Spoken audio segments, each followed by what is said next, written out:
ever been picked first for something? Did you just have horrible images or stories of being picked last run through your head? Are you feeling a little stressed out by this very concept? Don't worry, we won't be talking about it for very long on this journey.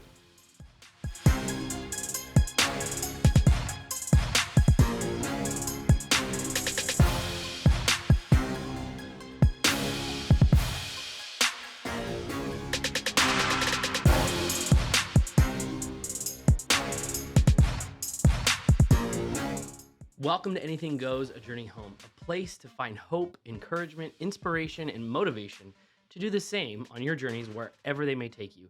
I am your host, Andrew Geist. Being picked first or last is frankly just a rite of passage for those of us who are or were athletic and those who weren't. The reality is, we don't actually realize until much later that because we were chosen, or just because we were chosen, it doesn't actually mean that we have to agree. In fact, I remember instances when kids would quit the game altogether because they wanted to be with someone specific on a particular team. But the truth is, it was our affirmative agreement, our yes to this choice that ultimately put us on that team. But the truth is, it's in the waiting that we feel the most uncomfortable.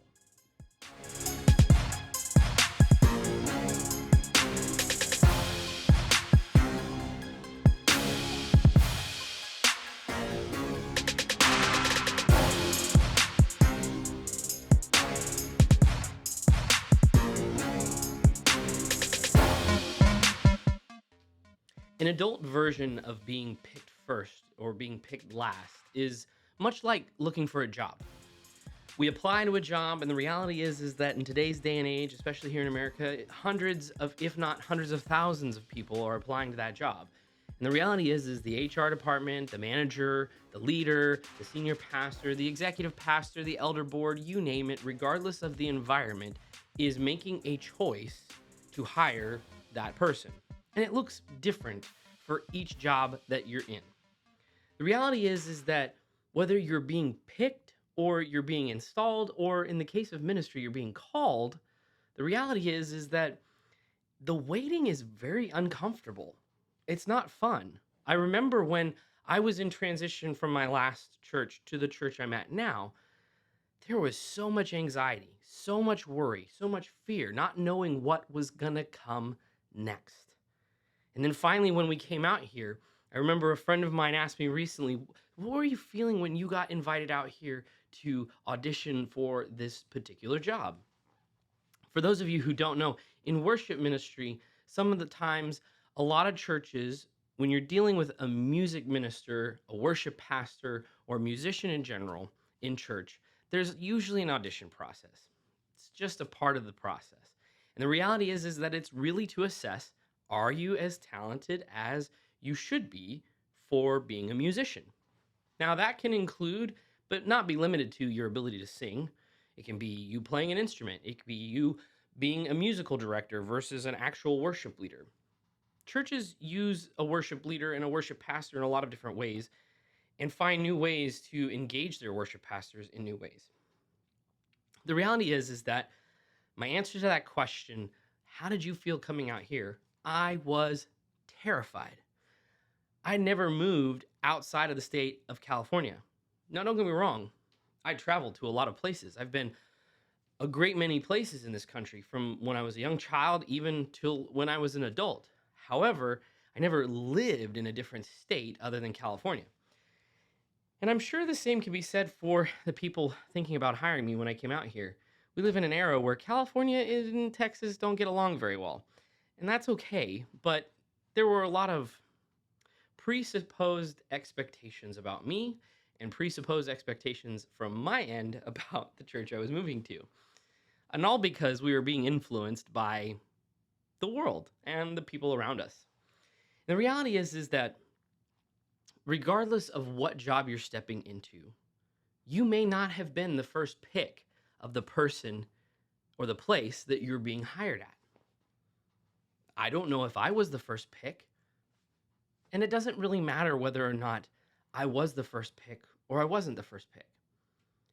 It doesn't even matter if I was the first pick at a job working at an oil industry. I happen to be in oil corridor down here in Houston, so the opportunities exist. However, I may not be the first choice for somebody in that industry because I have little to no experience. I also may not be the first choice for somebody who works as a farmer or a rancher because I've never worked on a farm or a ranch. Doesn't mean that I can't be chosen. That opportunity and that option exists, but I may not be the first choice. And the reality is that we may not think about that in the context of where we are in the process because we are just so uncomfortable and terrified in the waiting. And the reality is I had a wife, I had 2 children that I had to provide for.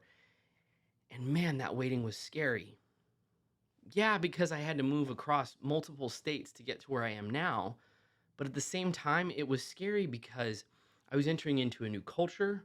I was coming out of a very painful experience, and I didn't know how I was going to handle it all. And the truth was, is I was an emotional wreck, and it was rough. But the reality is, much like when we were standing in line waiting to be picked for that baseball team or for that soccer or football team, playing flag football, whatever, much like our job situation as adults, it's ultimately our yes to the offer of a job that brings us to that actual job. Doesn't matter if it's a church job like me with the worship pastor job that I accepted. It might be you moving across states to work at a corporate office. It might be you working at a nonprofit across states. It may be you just simply transitioning from a job where you are right now down a few blocks to a new job that's kind of the same or maybe has more responsibilities. But that change ultimately didn't happen until you said yes. Unfortunately for us as kids, we didn't have that objective perspective on those teams that we were waiting to be chosen for. That just because that cool kid wanted us on their team doesn't mean we actually had to say yes to that choice. Ultimately, in the work that I do, saying yes and no is a part of my everyday life.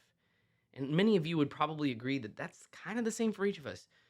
Should I get gas? Yes or no? Should I go grocery shopping? Yes or no? Should I pay my bills? Yes or no? And the reality is that, yeah, those yeses and those nos come with a lot of strings attached, a lot of information that inform the yes and the no, i.e., the bill is due today, so I probably should say yes to this decision. Or, you know what, I have a couple of weeks left on this tank. I can probably make it a few more miles before I need to fill up. So, no, it's okay. It's a part of everyday life. And Jesus pointed out to us in Matthew 5:33 through 37. Again, you've heard that it was said to people long ago, do not break your oath, but fulfill to the Lord the vows you have made. But I tell you, do not swear an oath at all, either by heaven, for it is God's throne, or by earth, for it is his footstool, or by Jerusalem, for it is the city of the great king. And do not swear by your head, for you cannot make even one hair white or black. All you need to say is simply yes or no. Anything beyond this comes from the evil one. Now, Jesus was specifically targeting people who had taken the concept of using the Lord's name in vain and basically making the excuse that, well, you can use any other person's name in vain. It doesn't really matter. And Jesus is basically saying, no, it all matters. We should always be glorifying our Father in heaven. So he's not necessarily saying that we can't say or make an oath, but he's actually saying every oath that you make, every word out of your mouth, you will be held accountable for it if you fail or if you were to use an oath as a means of deception, which was very common in that period of time. This is why Jesus is also encouraging us to let our yes be yes and our no, no. The reality is that if we make an oath, we are held accountable to it. If we fail that oath, it's not going to look good. It's going to make us, in fact, look bad. If I had agreed to my job that I'm in now, and basically the day before I was supposed to move out there said, yeah, no, thanks, I'm actually not moving, that wouldn't make me look very good. It wouldn't make me look very trusting. And it certainly would have implications and ramifications on my future career in church because I am now no longer trustworthy. The fact is, we still use oaths today in the court of law. And frankly, that actually should be evidence to us that we as humans are inherently bad and evil, and the world that we reside in is bad and evil because we institute those oaths as a means to hold us accountable in a court of law. If we go against that oath, we are found in contempt and could be prosecuted and or put in jail for violating that oath. Pretty incredible. But the reality is, every day I choose to follow God and say yes to His direction. Every day I say yes to something that He's wanting to produce in me, a new fruit, a new life change, a new habit. Oftentimes, I can't see the result of that straight away. But God still wants my yes to be yes. And the truth is that waiting can be uncomfortable. The waiting to see the results. We desire oftentimes, and I can speak from experience, to see an instant result from us saying yes to this thing that perhaps, oh, if I say yes to this thing, I'm going to get all kinds of money. If I say yes to this side hustle, I'm going to get all this kind of money.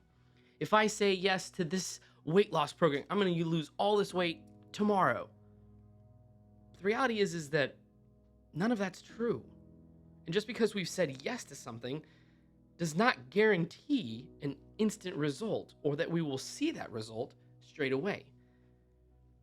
What I've come to find is when I say yes to the direction that God wants to give me in my life every day, God produces something in me that I can't always see right away. But over time, it helps me to realize I can't even identify every result of my choices in the flesh. I can't even identify all of the results in doing what God wants me to do every day. Think about that for a second. You don't know the results of being obedient to God's direction in your life. All of them.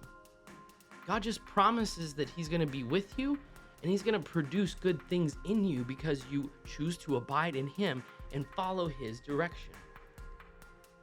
But what we can ultimately trust in is that we have done something by following and saying yes to God's direction every day that ultimately is me and you making a deposit into our future, and a future that ultimately has results that are good for us.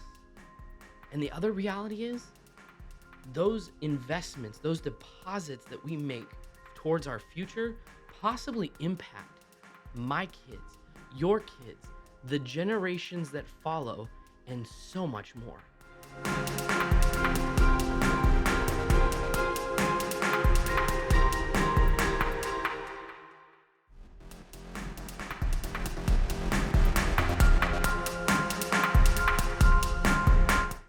So I want you to do something. Ask God to remind you of moments when you chose to say yes to His direction in your life. Even if you haven't or couldn't see it resolved straight away, or you couldn't see the results right away. Take a moment and write down 3 of those moments down in the comments below. And then take a moment to remember the ways that God honored your choices in those 3 moments.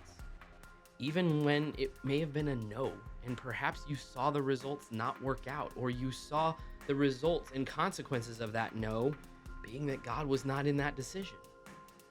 Then take a moment and pray a prayer of thanksgiving for the full heart that you have right now. The freedom that He has given you to choose His direction for the sake of longevity, and that He affects things that you can't even see with your own eyes.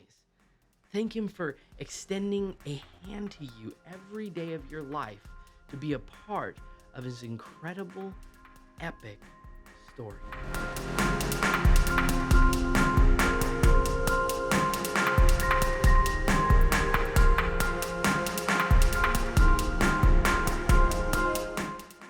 Well, my name is Andrew. Thanks for listening to the podcast today, for liking and sharing. If you're watching on YouTube or listening on Spotify or Apple Podcasts, don't forget to subscribe and click the bell so you can get the notification every time I take a journey home. If you would be so kind as to leave a review, if you really like this episode or you like this podcast, if you could leave a review, that would be super helpful to me. If you would like to support this podcast, there's a link below and in the show notes. You can find all the previous seasons and episodes for this season at ajourneyhome.blog and connect with me at aguysproduction.com or through the socials below and in the show notes. Be kind to each other, show faith, love, and hope to those who need it. Have a great week. I'm going home.